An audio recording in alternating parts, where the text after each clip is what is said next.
Revista de prensa en directo América de France 24, Rosa Pérez Masdeu conmigo en el estudio. Rosa, vamos a ver entonces las portadas internacionales que destacan los 6 meses que cumple hoy la invasión rusa en Ucrania.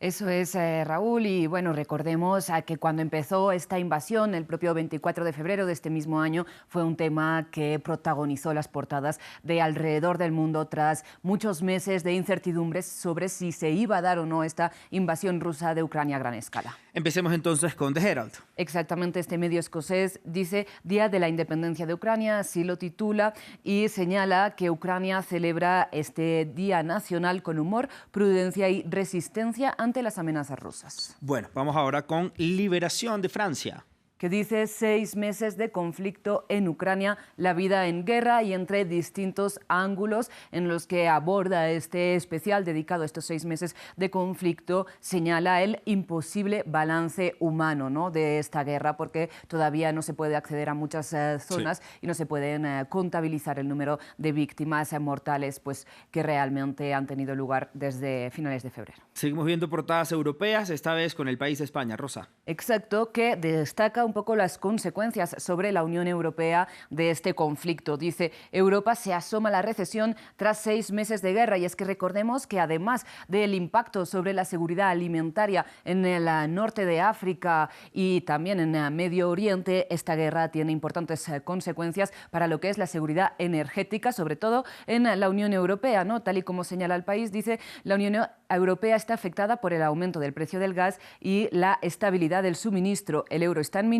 Las autoridades alemanas prevén una inflación de 2 dígitos. Pero a pesar de esto, Estados Unidos y Europa animan a Kiev a recuperar la península de Crimea, un giro reciente de los acontecimientos, ¿no? Dice el país, la invasión de Ucrania a gran escala cumple 6 meses, pero en realidad empezó hace 8 años cuando Rusia se anexionó Crimea. Por otro lado, dice que Kiev se ha propuesto, como decíamos, recuperar esta península del Mar Negro, pero citan a Zelensky diciendo que esto empezó en Crimea y acabará en Crimea. Una afirmación que fue aplaudida ayer por von der Leyen, por Antony Blinken y por representantes de unos 60 países. Sin embargo, recordemos que tanto Sebastopol como Crimea fueron anexionados a Rusia tras un referendo que fue muy cuestionado, no fue reconocido por la comunidad internacional, pero contó con una alta participación, en ambos casos una participación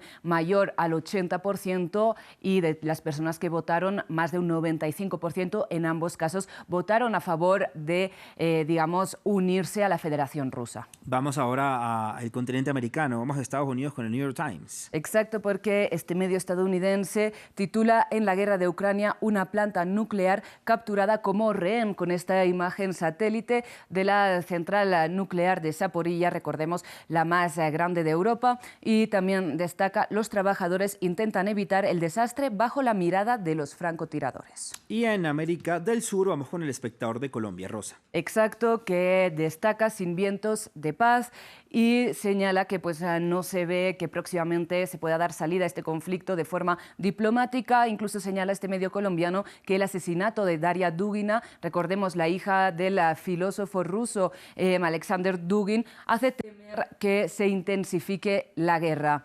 En todo caso, la imagen de este funeral de Daria Dugina la hemos visto en muchas portadas, como veíamos también en la portada del español El País. Vamos ahora a la prensa rusa, que destacan a Rosa, Sputnik o Kommersant.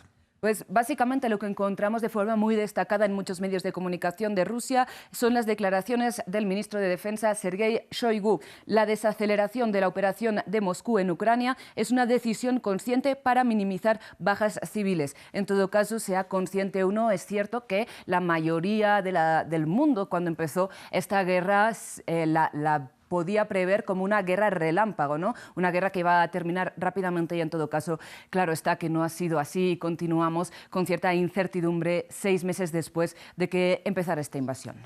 Bueno, Rosa, vamos ahora al Kiev Post y a la Ucrania Pravda, que destacan en lo que pasa, ¿no?, con las pérdidas contabilizadas del ejército ruso. Exactamente, estos 2 medios de comunicación, como otros, en su cabecera tienen unos dibujos con los que van contabilizando y unas cifras, cito literalmente, una estimación de las pérdidas del enemigo, y ahí van actualizando estos datos diariamente. En estos momentos vemos en ambos medios que contabilizan que Rusia ha perdido unos 45.700 soldados, de los cuales unos 1.000 estarían prisioneros cautivos en Ucrania, y que habría perdido Moscú también unos 2.000 tanques o unos 15 buques. También en ambos medios de comunicación encontramos artículos, de enaltecimiento del nacionalismo ucraniano. Tras 31 años de independencia, dicen, esta es la etapa final para consolidarse como Estado.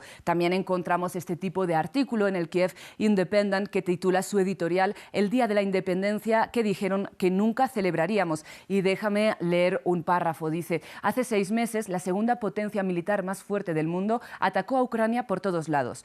Los medios occidentales hablaban de cuándo caería Kiev, no si caería o no.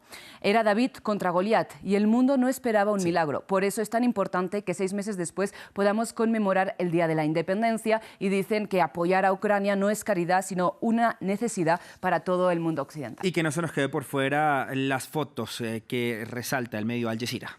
Exacto, este medio hace un recopilatorio de algunas de las imágenes más destacadas de estos 6 meses de invasión rusa de Ucrania. Veíamos esta primera, ¿no? Una madre con su hijo huyendo de Kiev el mismo 24 de febrero. También recordemos algunas imágenes que dieron la vuelta al mundo, como la evacuación de la maternidad de Mariupol en marzo, la evacuación de civiles en Irpin, la devastación en Bucha, y es una serie que termina precisamente con una imagen del 20 de agosto de este 2022, hace 4 días, en que precisamente se ve gente paseando por el centro de Kiev, observando tanques rusos destruidos y traídos a la capital ucraniana. Ampliamos esta información, Rosa, con nuestro primer invitado del día. Gracias.